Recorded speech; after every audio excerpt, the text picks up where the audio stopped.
Just big enough. Just big enough.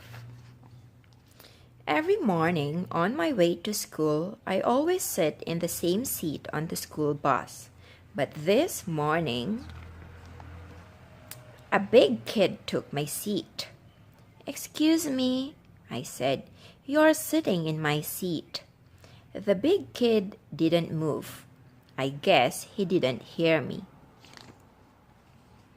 At recess, I wanted to play football with the big kids, but they said I couldn't play because I was too small. And at lunch, the big kids took all of the cupcakes. They laughed when I said they had to share. They told me the cupcakes were just for them. "I wish I were bigger," I said to my friends. They nodded. That night, I couldn't sleep, so I read a comic book, and that's when I got a great idea.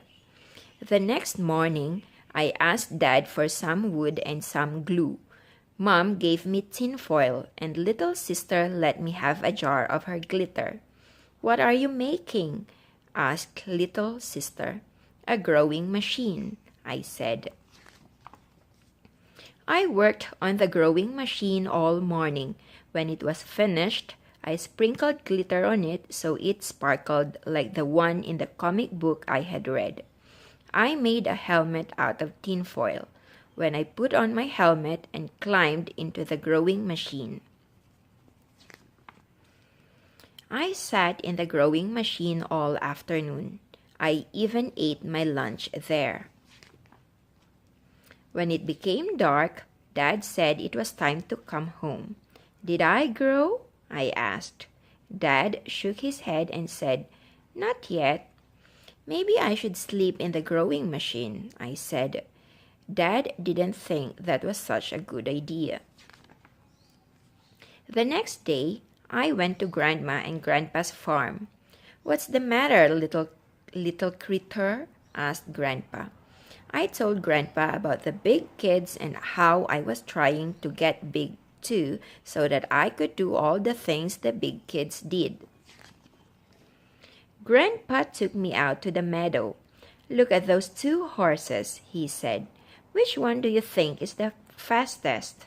"The big one," I said. Grandpa let the big horse and the little horse loose. They started to run across the field. And do you know which one was the fastest? The little one.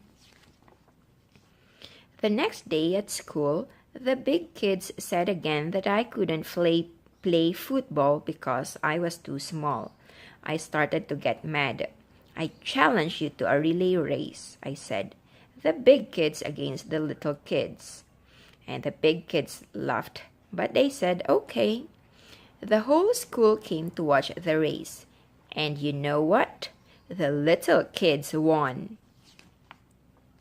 So I guess sometimes being small is just big enough. And that's the end of the story, Just Big Enough.